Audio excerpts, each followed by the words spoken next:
Hey, welcome back. I guess I should be saying that to myself. Actually, I'm saying it to you. Welcome back. Thank you for coming back and all of that good stuff. Forgive me for a second while I make some adjustments. Okay, now I think we're good to go. Anyway, let me just get into what I want to talk about today because I don't want to hold you all for long. I appreciate your patronage and all of that good stuff. But let me start by saying people are weird. I learn that more and more every day. And I know a lot of you listening, like, okay, and we get that point. We already knew that. But people are weird. And that also includes me, I guess. Yeah. And some people will celebrate and embrace their weirdness. Some are in denial about their weirdness. Often when people talk about being weird, it's usually like the cool kind of weird, like quirky or off the beaten path, or not like the rest of bad society, that society that we all live in and exist among. We're just different. But I have to say that all weird is not good. In dating, it seems like weird is more accepted by men than a weird man. Well, let me just go back for a second.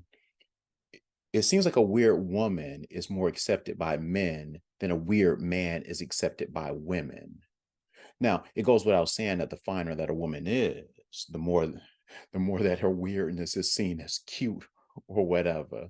And conversely, the more money that a man has, the more that his weirdness is seen as eccentric. Let's call it that. The thing about weird though is that it's cute from a distance, but up close, it can be hurtful. And that can be both good weird and bad weird. Kind of like bears are cute and innocent until you get up close and they rip your arm off. All of our weirdness is shaped by our upbringing and by our environment. And in dating, many of those first conversations that you might have with someone might entail someone talking about some trials and tribulations that they've experienced in the past. Oh, and when evaluating those conversations with a potential partner, some might regard those conversations as deep, deep conversations. Someone that speaks about what makes them, in a sense, weird can be seen as cute or innocent. And like that bear, when that cute innocence manifests itself in a relationship, it can be the equivalent of getting your arm, or in a romantic sense, your heart ripped out. In my dating experiences, I've had a bunch of conversations with a bunch of women that after they shared their weirdness or trauma or whatever you want to call it, you know, I found it endearing. It made me like them more.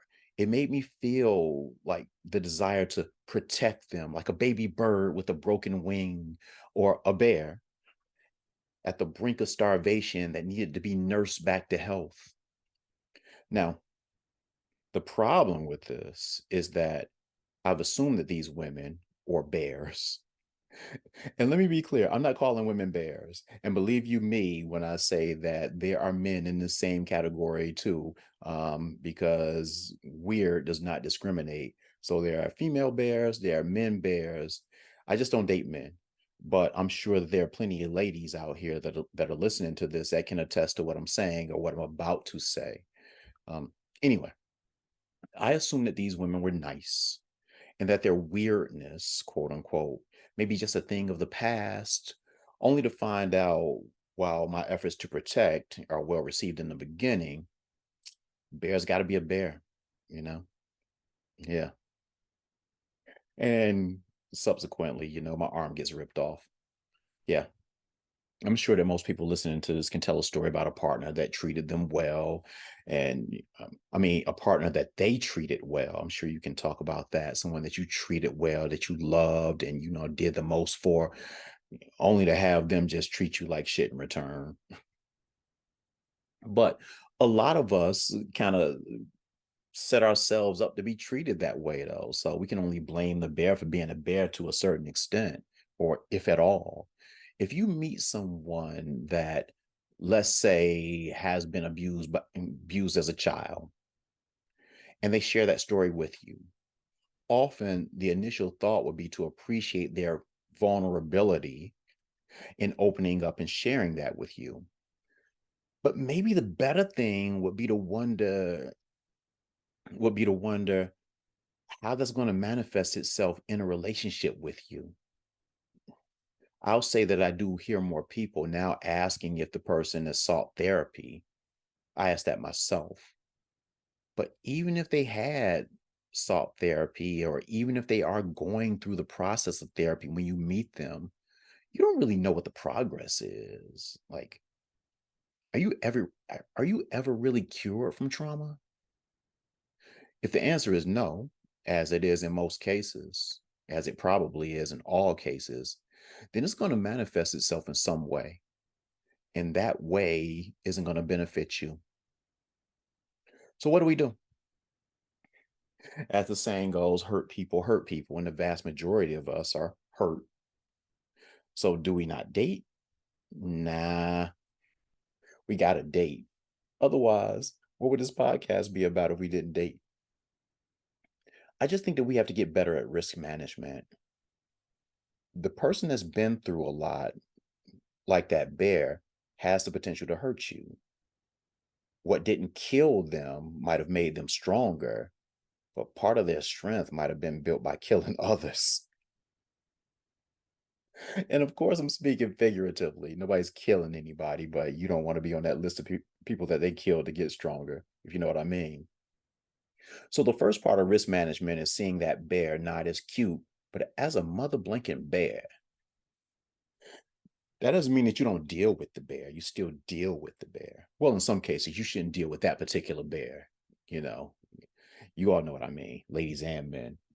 I know a lot of ladies understand that. But you do have to deal with bears. We're not meant to be alone. So if there are only bears out here and we're all bears, then you got to deal with the bear. There isn't anyone that you meet that isn't going to hurt you in some way over the course of a relationship. The hope is just that the hurt isn't deep and harsh as it could be. So anyway, so step one is to see the bear not as cute, but as the bear. That weirdness or quirkiness, while it's cute, might be born out of some sort of pain, and oftentimes it is. Pain that might be and can easily be turned against you in a relationship. So you're dealing with a bear. That's the first thing.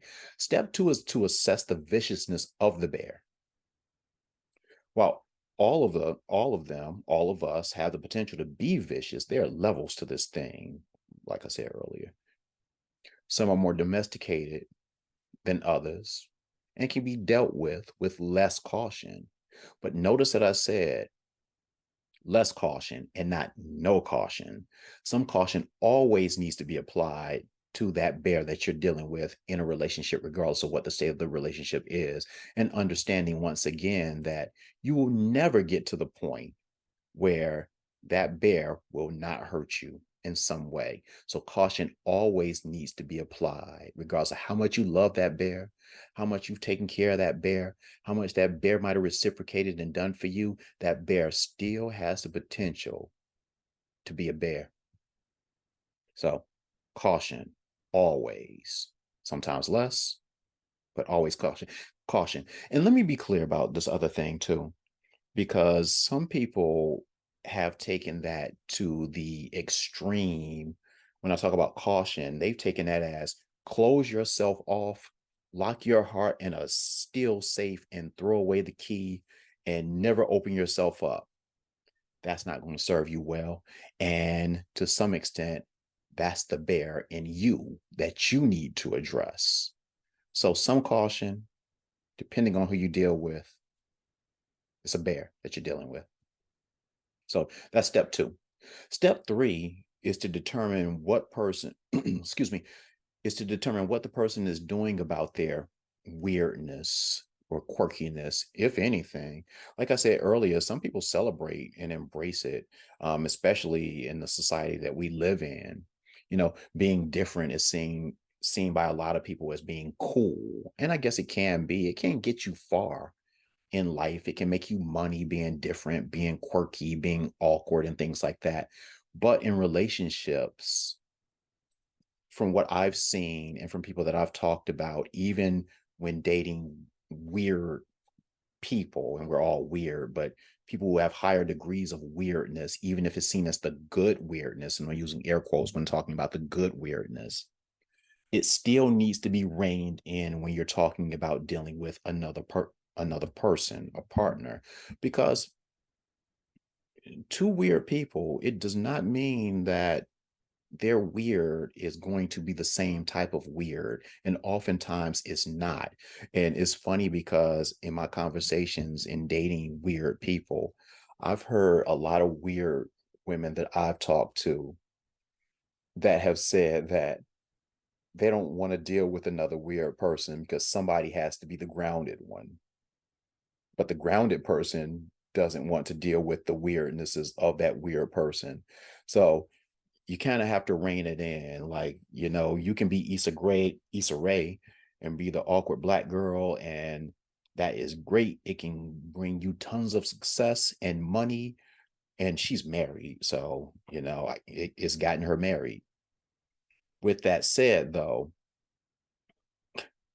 we don't know the state of that marriage, and don't want to assume also that it's it's a bad one, which is what I implied. The point I'm making though is that, yeah, it maybe it's me, but you all tell me.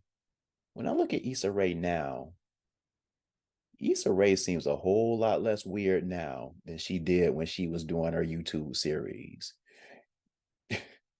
Issa Rae doesn't seem weird at all now.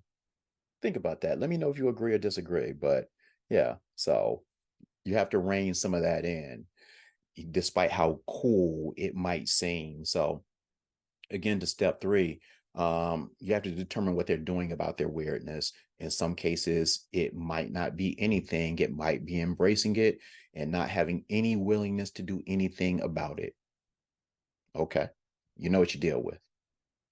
And if you choose to date that person, again, then at least you know what you're dealing with. That is, if you choose to get into it with that person. So in closing, and this is going to be a short one today, as you probably can tell because I'm saying in closing. So in closing, there can be good weird and bad weird.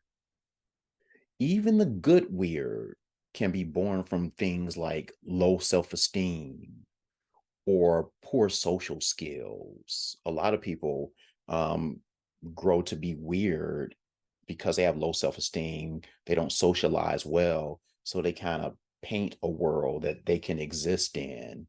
And that world often isn't compatible to the real world. So again, a lot of that weirdness, even the good stuff, can be born from low self-esteem, poor social skills, or a number of things along that same line. And while maybe it's not as harmful as some of the other types of weirdnesses, still it can present like real challenges when it comes to trying to like have and maintain happy, healthy, romantic relationships. Like, have you ever dated somebody with low self-esteem? Have you ever dated someone that's socially awkward? Yeah, like someone who can't even make eye contact with you when they talk. Trust me, that can be rough. It might look cool on TV, but in real life, not so much. Not so much. So don't be afraid to date the bear. Just know that you're dating a bear. And we're all bears, weird, with the ability to hurt. The questions are, which type of bear or weird are you? And which bear or weird are you dating? So just keep that in mind. I told you it'd be short, but I have to close like I always do by talking about either death or divorce or both. This time I'm going to talk about divorce. And in this case, it's not necessarily a full-fledged divorce. It's a separation that, could be worked out, or or it could be a separation that could lead to divorce. But either way, it's worth talking about in this case. Justin Trudeau Justin Trudeau, who is the Prime Minister of Canada, is separated legally. And I don't really understand what legal separations are, but whatever. He's legally separated from his wife, Sophie, and they have been married for 18 years. Again, after 18 years, you would have thought that this thing would have been figured out, especially when you consider the high profile job that he has and the position that she holds next to him. Weird. 18 years, separation, Prime Minister of Canada. You don't really hear about things like that, especially in the United States, where I'm sure there have been presidents who haven't been married. I don't know anybody who's gotten divorced while in office. I don't think that's ever happened. But hey, it's so nice in Canada. Things are different. Now, there's a rumor, and this is just clickbait. I'm hoping and assuming that part of the reason is because she had an affair with Idris Elba. I throw that out there, but I don't believe it. It's just funny to me because I just wasn't expecting to see that. But with all of that said, what is true is that they are legally separating. They have 3 kids together. He's 51, she's 48. So right smack dab in the middle of the demographic of this podcast. So it's just interesting that they couldn't work it out. And maybe they will work it out. Who knows? But it still fits into the the framework for how I like to end these things because I don't know. Again, maybe I'm just being too morbid and negative. Anyway, man, whatever. Shout out to Justin and his wife Sophie. Hopefully they do work that out and it doesn't get to divorce because I do like to see love, even though I don't, even though I talk about the negativity of love way too much. Anyway, Reggie. Oh, and also I have to say, as I record this, today is Reggie's birthday. Now, when you hear it, it would have passed, so never mind. But yeah, it's Reggie's birthday today. So, Reggie, surely you have something to say to the people today. Nope. I give you a pass today because it is your birthday. Reggie is like 84 years old. And again, because I have to say this from time to time, because people think I'm like making up some imaginary person talking to my imaginary friend when I bring up Reggie. But again, if you go back through the archives, Reggie does appear in the first 50 episodes of this podcast as my former co-host. And I still regard him as a co-host until I start making big money off of this. And then he'll have to sue me. But with all of that said, happy birthday to Reggie. That's my guy. And or as Gar said, that's our guy. And yeah. Until the next time we meet or you listen or whatever you want to call it. Goodbye.